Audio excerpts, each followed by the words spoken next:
अस्सलाम वालेकुम। छा हाल आहे तव्हांजो? ठीकु आहियो? अॼु असां पचायूं था चिकन जलफ्रेज़ी। चिकन जलफ्रेज़ी इलाही सारनि तरीक़नि सां पचंदी आहे। साॻे शहर जे मुख़्तलिफ़ होटलनि तां खाईंदव तॾहिं तव्हांखे उनजो टेस्ट जेको आहे उहो डिफरेंट मिलंदो। हाणे हीउ जेको मां पचायां थी अॼु, उनजे लाइ असांखे खपे थो चिकन। हीउ पा चिकन आहे जेको मां बॉयल कयो आहे। ऐं बॉयल कीअं कयो हीउ ॾिसो। ही पाणीअ में अदरक जा टुकड़ा ऐं थोरो लूणु विझी चिकन मूं बॉयल कयो आहे। चिकन कढी मां श्रेड करे रेशा करे छॾियो आहे। हाणे हीअ जेका यखनी बची आहे इहा मां छाणे रखंदसि ऐं इनखे असां कंहिं सब्ज़ी पचाइण में या असां इनखे जीअं चांवर था थियनि मसाले वारा या मटरनि जो पुलाउ आहे उन में इहा यखनी मां इस्तेमालु करे छॾींदमि। सो चिकन खां पोइ हीअ 2 वॾा टमाटर आहिनि जेके हीअ डिघियूं फारूं मूं कटियो आहे। ऐं हिकिड़ो वॾो शिमला मिर्चु, उनखे बि हीअ डिघियूं पटियूं कटियो अथमि। ऐं बसर आहिनि 2 वॾा, उन्हनि खे मूं हीअ डिघियुनि पटियुनि जी सूरत में कटियो आहे। ऐं कोशिशि कई आहे त हिननि जा जेके तह आहिनि उहे धार थी वञनि। पर जेकॾहिं को रहिजी बि वियो पाण में ॼमियल तो पचाइण दौरान तह हिननि जा धार थी वेंदा आहिनि। सो हीअ चिकन, शिमला मिर्च, टमाटर, बसर, इहे 4 शयूं ऐं मिर्च मसालनि में हीअ 1 टीस्पून कारा मिर्च आहिनि, 1 टीस्पून हीअ लूणु आहे असां वटि, ऐं हीअ 2 टेबल स्पून 2 खाइण वारा चमचा हीअ असां वटि लीमे जी रस। सो असां कयूं था शुरू। हाणे सभिनी खां पहिरीं देॻड़ीअ ते अचूं था। हिन में मां अधु कप तेल विझी, हीअ ॾिसो मां हिनखे गरम करण जे लाइ हल्की बाहि ते तेल खे छॾियो आहे। सो तेल असांजो गरम पियो थिए। हाणे असां हिन में सभिनी खां पहिरियों विझंदासीं चिकन। सो कयूं था शुरूआत।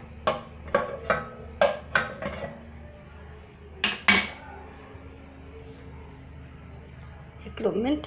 अच्छा, चिकन चई छॾियो मूं, पर असां पहिरियों बसर विझंदासीं।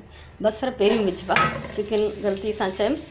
सो सभिनी खां पहिरियों हिन में बसर विधा आहिनि। असां हिननि खे थोरो पचाईंदासीं त जीअं इहे नरम थियनि। हीअ ॾिसो, बाहि मां थोरी वधायां थी। शुरू में कुझु बाहि तेज़ कंदासीं त जीअं हीअ सब्जियूं जेके आहिनि उहे थोरो असां जल्दी जल्दी पचनि। ऐं बसरनि खे थोरो नरम करण खां पोइ हिन में असां शिमला मिर्च ऐं ईअं स्टेप बाय स्टेप वारे वारे सां असां हिन में डिफरेंट शयूं विझंदा वेंदासीं। ऐं हिननि खे थोरी थोरी ॾोई बि हणूं था त जीअं हिननि मां जिन जा तह अलॻि न थिया आहिनि उन्हनि जा बसरनि जा तह खुली वञनि ऐं हिकु पन जेको आहे उहो अलॻि थी वञे। सो हीअ ॾाढी मज़े जी रेसिपी हूंदी आहे ऐं बेशुमार क़िस्मनि जूं आहिनि। मुख़्तलिफ़ मुल्कनि में जलफ्रेज़ी खाईंदव तव्हांखे अलॻि अलॻि ज़ाइक़नि जी मिलंदी। पंहिंजे जंहिं बि शहर में रहो था उते होटल ते वञी खाओ, 2-3 होटलनि तां ट्राए कयो, तव्हांखे उनजो टेस्ट जेको आहे उहो अलॻि अलॻि महसूसु थींदो। रंग में, शिकिल में बि तव्हांखे फ़र्क़ु नज़र ईंदो। पर बेसिक जेके हिन जा इंग्रेडिएंट्स आहिनि उहे साॻिया ई हूंदा आहिनि। सो हीउ बसर असांजो पची रहियो आहे। ऐं मुंहिंजी रेसिपीज़ अगरि तव्हांखे वणंदी हुजनि त ज़रूरु लाइक कजो, वीडियोज़ शेयर बि कयो फ्रेंड्स सां, मुंहिंजो चैनल सब्सक्राइब कयो।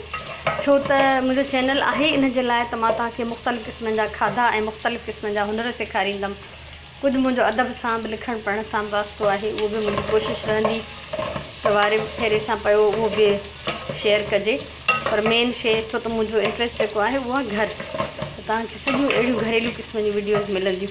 हाणे असांजी बसर पची रहियो आहे, हुन सां गॾु हाणे असां हिन में शामिलु कंदासीं ही शिमला मिर्च। हाणे असां इनखे थोरो टाइम पचाईंदासीं।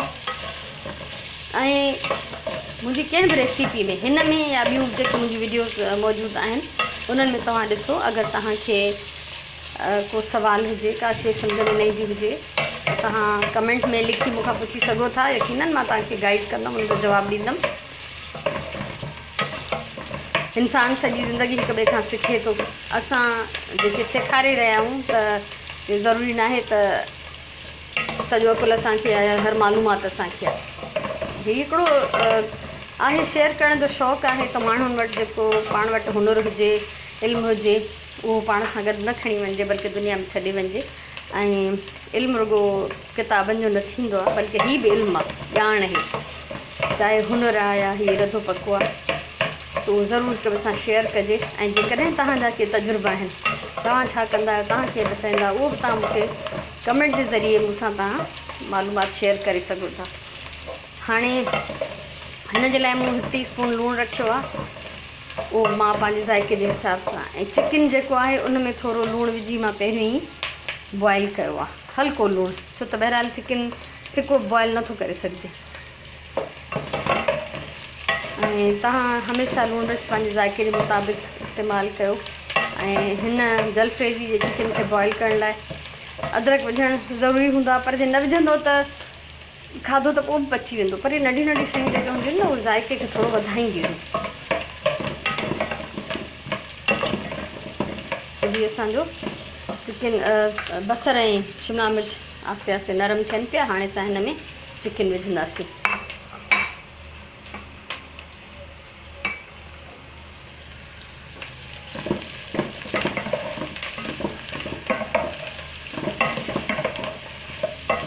कुकिंग भी खाधो पचाइण जो हिकिड़ो हुनर आहे, आर्ट आहे। ज़रूरु अचणु घुरिजे। ऐं मां त मुंहिंजो त ख़्यालु आहे त जिन माण्हुनि वटि बोरची रखियल आहिनि या जिन जे घर में मायूं थियूं खाधो पचाइनि, त अगरि पाण खे जिन खे ईंदो हूंदो न, त उहो पंहिंजे उन्हनि वर्कर्स खां, उन्हनि कम वारनि माण्हुनि खां उहे ई सही कम बि वठी सघंदा। न त पोइ हाणे जेको जीअं करे वियो सो ठीकु आहे। असां हाणे हिन में विझूं था ही लूणु।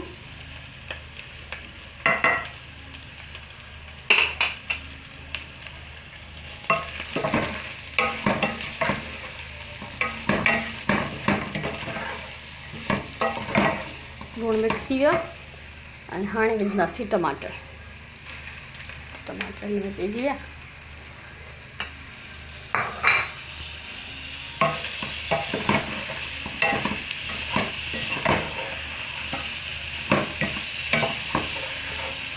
हिनखे हाणे असां मीडियम बाहि ते पचाईंदासीं, छो त अगरि हल्की बाहि ते छॾिबो न, हाणे चिकन असांजो पकल आहे, बसर ऐं टमाटर ऐं शिमला मिर्च असांखे ॻाढ़णा न आहिनि, इन लाइ असां हिनखे हल्की बाहि ते कोन पचाईंदासीं, बल्कि थोरी विचोली बाहि ते।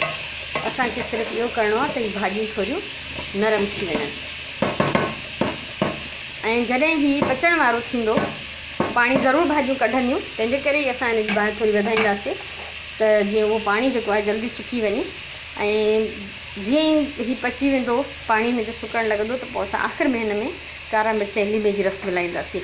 सो असां हिनखे ढकु ॾियूं था ऐं इंतज़ारु कयूं था हिन जे पचण जो। बाहि मां हिन जी घटि थी कयां, दम वारी न आहे करणी, मीडियम ई छॾिणी आहे, छो त पाणी निकिरे त उहो जल्दी सां सुकी वञे। उनखे घणी देरि अगरि छॾींदासीं हल्की बाहि ते, त उहो सॼी रस ठही वेंदी ऐं बसर जेके आहिनि उहे बिल्कुलु ॻरी भत थी वेंदा। सो एॾो न आहे ॻाढ़णो हिनखे। हाणे तक़रीबन 10 मिंट मां हिनखे पचायो आहे, छो त जीअं त मूं तव्हांखे पहिरियों ई चयो त चिकन असांजो पकल आहे ऐं बसर ऐं शिमला मिर्च ऐं टमाटर असांखे ॻाढ़णा कोन, नरम करणा आहिनि। ठीकु आहे, सो अचो त ॾिसूं था। हीअ तव्हां ॾिसंदो टमाटर बि नरम थी विया आहिनि सफ़ा, ऐं शिमला मिर्च बि नरम थी विया आहिनि, बसर बिल्कुलु पंहिंजी जेको आहे रंग बसरनि जो चेंज थी वियो आहे। तव्हां ॾिसंदो कचा बसर जेके हूंदा आहिनि उहे अच्छा हूंदा आहिनि, ऐं जेके नरम थी वेंदा आहिनि त पोइ उन्हनि जो कलर जेको आहे उहो ई ट्रांसपेरेंट थी वेंदो आहे, हल्को, तो तव्हांखे ॾिसण में ईंदो हूंदो। हाणे हिन मरहले ते असां हिन में विझंदासीं पहिरियों लीमे जी रस। बिस्मिल्लाह रहमान रहीम। 2 टेबल स्पून लीमे जी रस ऐं ही 1 टीस्पून, हिकिड़ो नंढो चमचो कारा मिर्च। हाणे हिनखे मिक्स कयूं था।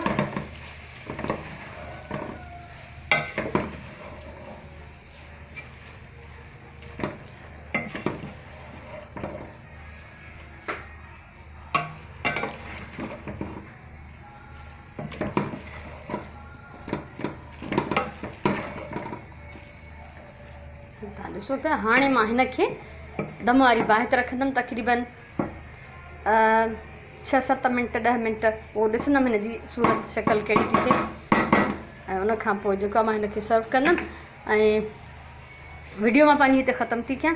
फाइनल जेका हिन जी तक़रीबन फाइनल थी चुको आहे, बसि हिनखे थोरो दम ॾियणु ज़रूरी आहे, जीअं कारा मिर्च ऐं लीमे जी रस जो हिन में ज़ाइको चङी तरह रचिजी वञे। ऐं हिन जी जेका प्रेज़ेंटेशन हूंदी जेको मां कढंदमि प्लेट में, उहो तव्हां हिन वीडियो जे मथां उहा तस्वीर ॾिसी सघंदव। सो मां पंहिंजी वीडियो हिते ख़तमु थी कयां। अलाह तव्हांखे ख़ुशि रखे, पंहिंजी ॿोलीअ सां प्यारु कयो ऐं पंहिंजे घर वारनि लाइ सुठा सुठा खाधा पचायो। को बि सवाल हुजे त मूंखां तव्हां पुछी सघो था। ख़ुशि रहो हमेशह। अल्लाह वाही।